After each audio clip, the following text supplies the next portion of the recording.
अस्सलामुअलैकुम and welcome back to the channel. Friends, उम्मीद करता हूँ आप खैरियत से होंगे। ये हम स्टार्ट करने लगे हैं एक नई सीरीज़ ऑफ वीडियोस जिसमें हम डिस्कस करेंगे पास्ट पेपर्स में पूछी जाने वाली इंग्लिश ग्रामर का पोर्शन। मैं ना सिर्फ आपके साथ इंग्लिश का पार्ट पास्ट पेपर्स में से शेयर करूँगा, बल्कि आई विल एक्सप्लेन कि कौन से ऑप्शंस गलत हैं, अगर गलत है तो क्यों हैं, और अगर ऑप्शन कोई सही है तो वो सही क्यों है। हम उस क्वेश्चन की, उस लॉजिक की, उस साइंस के पीछे जाएंगे और हम डिस्कस करेंगे कि ऐसा क्यों है, ऐसा कैसे होता है। एक्चुअली इसके लिए बहुत से लोगों ने पर्सनली मुझे कहा कि इंग्लिश पे काम करें, because my subject is English. तो उन्होंने कहा कि इंग्लिश पे काम करें, इंग्लिश ग्रामर हमारी वीक है। बहुत से लोगों ने ये कहा कि उसको रटा भी नहीं लगाया जा सकता। चलें, जीके में तो रटा चल जाता है, इंग्लिश ग्रामर को समझने के लिए हमें थोड़ी गाइड चाहिए। तो ये उस सिलसिले में हम स्टार्ट करने लगे हैं, new series of English grammar portion of past papers. So let's begin the videos. The first video start करते हैं। First question is nuclear energy is dash dangerous to be used widely. यहाँ पर to आएगा, TOO, और उसके बाद adjective आप देख रहे हैं, डेंजरस एडजेक्टिव है। कोई भी ऐसा वर्ड जो किसी दूसरे नाउन को या प्रोनाउन को मॉडिफाई कर रहा हो तो वो एडजेक्टिव होता है, उसको उर्दू में इसम सिफ्त कहते हैं। यहाँ डेंजरस न्यूक्लियर एनर्जी को मॉडिफाई कर रहा है। डेंजरस क्या है? न्यूक्लियर एनर्जी है ना, खतरनाक, तो वो एडजेक्टिव है। यहाँ हमारा स्ट्रक्चर ये होता है, थर्ड पॉइंट पे पहले आ जाएं। टू बिफोर एन एडजेक्टिव और an adverb followed by an infinitive. Adjective आपको बता चुका हूँ। एडवर्ब कोई भी ऐसा वर्ड होता है जो किसी वर्ब को या किसी एडजेक्टिव को या किसी दूसरे एडवर्ब को मॉडिफाई करता है, तो वो हमारा वर्ड एडवर्ब होता है। टू के बाद एडजेक्टिव हो, उसके बाद या एडवर्ब हो, दोनों में से कोई भी आ सकता है। उसके बाद क्या हो? इन्फिनेटिव हो। इन्फिनेटिव क्या होता है? इन्फिनेटिव पर एक अलग भी वीडियो बनाएंगे। इन्फिनेटिव 2+V फर्स्ट होता है। टू के साथ वर्ब की पहली फॉर्म यूज़ होती है, ये इकट्ठे इस्तेमाल होते हैं और ये एक नाउन का काम करते हैं। मैं आपको मिसाल देता हूँ। मैं कहता हूँ आई वॉन्ट अ केक, ठीक है, आई वॉन्ट द डिनर, या इसी द डिनर और अ केक दोनों नाउन हैं, इनको मैं रिप्लेस कर देता हूँ I want to go, I want to rest. अब ये टू रेस्ट और टू गो इन्होंने रिप्लेस किया है नाउन्स को। इसका मतलब ये नहीं है कि ये वर्ब का काम कर रहे हैं, they are also acting as nouns because they are replacing nouns. तो V 2+V first infinitive noun का काम करता है, याद रखिएगा, ये पेपर में अक्सर पूछा जाता है। इसके बाद इन्फिनेटिव होता है, टू होता है TOO, देन हमारा एडजेक्टिव या एडवर्ब होता है, देन इन्फिनेटिव होता है। इस जुमले में देखते हैं कि ये सारी चीज़ें कहाँ कहाँ पर हैं। खाली जगह पर हमारा TOO आ गया, उसके बाद डेंजरस आ गया जो कि एडजेक्टिव है, मॉडिफाई किसको कर रहा है? न्यूक्लियर एनर्जी को, जो कि नाउन है, नाउन फ्रेज है actually. Then to be used आ गया, अब ये पैसिव वॉइस में यूज हो रहा है, लेकिन ये टू बी हमारा इन्फिनेटिव आ गया। चीज़ें क्लियर हो गई, ठीक है। अब ये काम क्या करता है? अब पहला पॉइंट, दूसरा पॉइंट देखें जो टू के नीचे है, न्यूक्लियर एनर्जी इज डेंजरस। एक sentence, it can not be used widely. इसी बात को हम सीधा बयान कर देते हैं इस तरीके से, nuclear energy is too dangerous to be used widely. अब इस सेंटेंस में हमने निगेशन नहीं यूज की, हमने नॉट का यूज नहीं किया, लेकिन स्टिल हम किसी चीज की नफी कर रहे हैं, हम किसी चीज की इम्पॉसिबिलिटी बयान कर रहे हैं, हम किसी चीज की अनडिजायरेबिलिटी बयान कर रहे हैं कि वो नहीं हो सकता ऐसे। I am too tired to record a lecture. इसमें मैंने ये नहीं कहा कि मैं लेक्चर रिकॉर्ड नहीं करूंगा, नॉट का वर्ड यूज नहीं हुआ, but still I am too tired to record a lecture, कि मैं बहुत थक गया हूं कि मैं लेक्चर रिकॉर्ड करूं, ठीक है। उसमें ना ही हो रही है, इम्पॉसिबिलिटी शो हो रही है या अनडिजायरेबिलिटी शो हो रही है, but still TOO plus adjective plus infinitive. Clear हो गया ये बात? अब मेरे ख्याल में आपको भूलने वाली नहीं। अब ये होता क्यों है? लास्ट पॉइंट देखें, expresses that something is excessively or to such a degree that something else is impossible or undesirable। अब इस सेंटेंस में देखें, न्यूक्लियर एनर्जी कितनी है, कितनी डेंजरस है? वो इतनी डेंजरस है कि हम उसको वाइडली यूज नहीं कर सकते। Nuclear energy is too dangerous to be used widely. I hope this is clear. Next question की तरफ चलते हैं। नेक्स्ट क्वेश्चन देखिए, Ali accompanied by her brother dash at the party. अब यहाँ पर अकम्पनीड बाय हर ब्रदर का मतलब ये नहीं है कि हमारा सब्जेक्ट प्लूरल हो गया। आप वैसे भी देख सकते हैं कि कॉमा के ज़रिए से उसको सेपरेट किया हुआ है।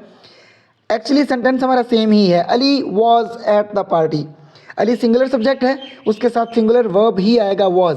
Ali was at the party, साथ में हमने excessive additional information they the, accompanied by her brother, कि अपने भाई के हमराह। अगर उर्दू में भी हम इसको ट्रांसलेट करते हैं, अली अपने भाई के हमराह पार्टी पर था या गया, तो सिंगुलर ही हम बात कर रहे हैं। ये नहीं कह रहे कि अली अपने भाई के हमराह पार्टी पर गए, ये बात गलत हो जाएगी। ये उर्दू में भी गलत है बोलने में, इंग्लिश में भी गलत है, तो इसीलिए यहाँ पर सिंगुलर वर्ब यूज़ होगा जो कि वॉज है, and that is the correct answer.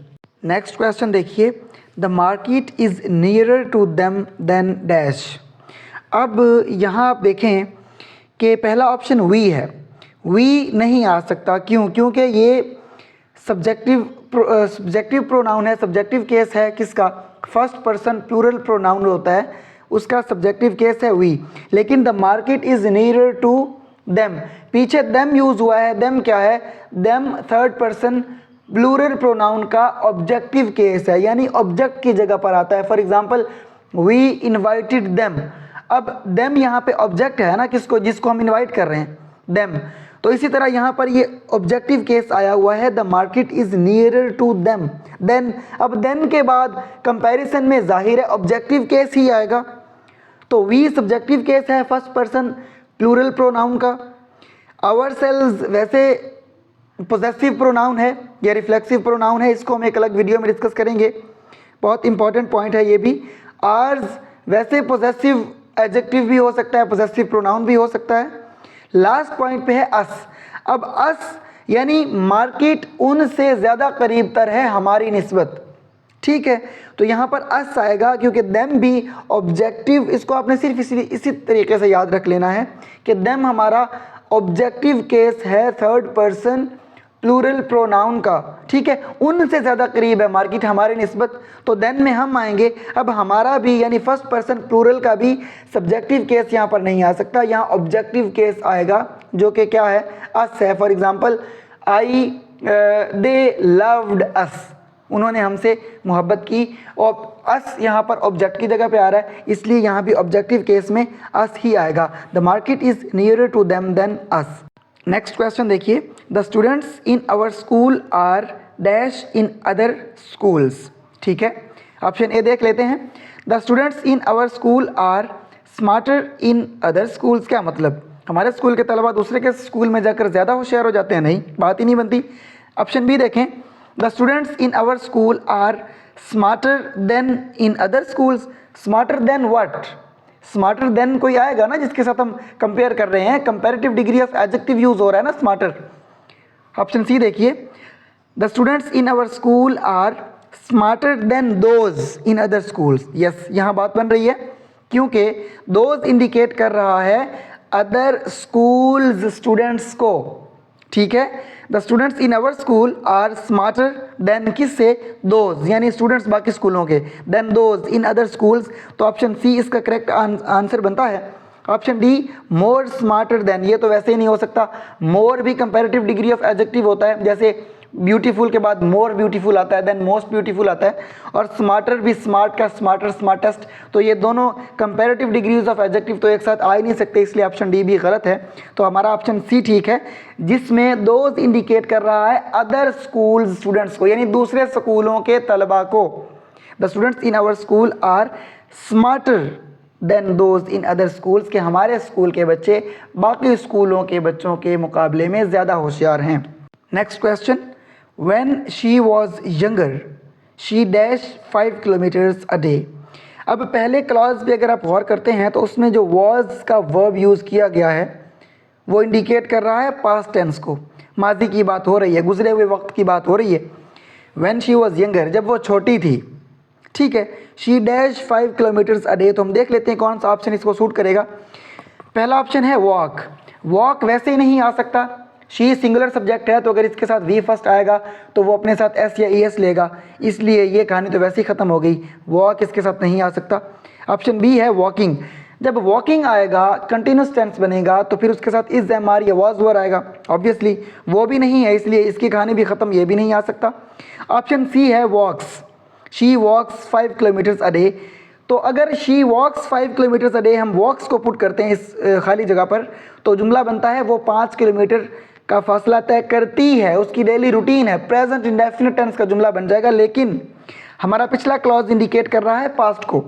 One she was younger, जब वो छोटी थी तब की बात हो रही है, अब प्रेजेंट टाइम की बात नहीं हो गई। तो फिर अगला ऑप्शन देखते हैं, option D, she walked 5 kilometres a day. ये बिल्कुल सही जवाब है इसका। जब वो छोटी थी तो वो एक दिन में 5 किलोमीटर का फासला तय करती थी। ठीक है, तो पहला क्लॉज चूँकि पास्ट में है तो दूसरा भी पास्ट में ही आएगा, V2 ही आएगा। She walked 5 kilometres a day is the correct answer. जी फ्रेंड्स, क्वेश्चंस की डिटेल लंबी होने की वजह से इस वीडियो में हम यही 5 क्वेश्चंस डिस्कस करते हैं, इन्हीं पर इक्तफा करते हैं। अगली वीडियो में मज़ीद 5 क्वेश्चंस के साथ मुलाकात होती है आपसे। तब तक के लिए अपना और अपनों का बहुत ख्याल रखिएगा। उम्मीद करते हैं कि आपको ये वीडियो इन्फॉर्मेटिव लगेगी। इंग्लिश ग्रामर की लॉजिक्स, बेसिक्स और जो कॉन्सेप्ट्स हैं वो आपको समझ आए होंगे। लेकिन समझ आए हैं या नहीं आए, नो प्रॉब्लम, हमें कमेंट सेक्शन में बताइएगा ज़रूर। अपना और अपनों का बहुत ख्याल रखिएगा। अल्लाह हाफ़िज़।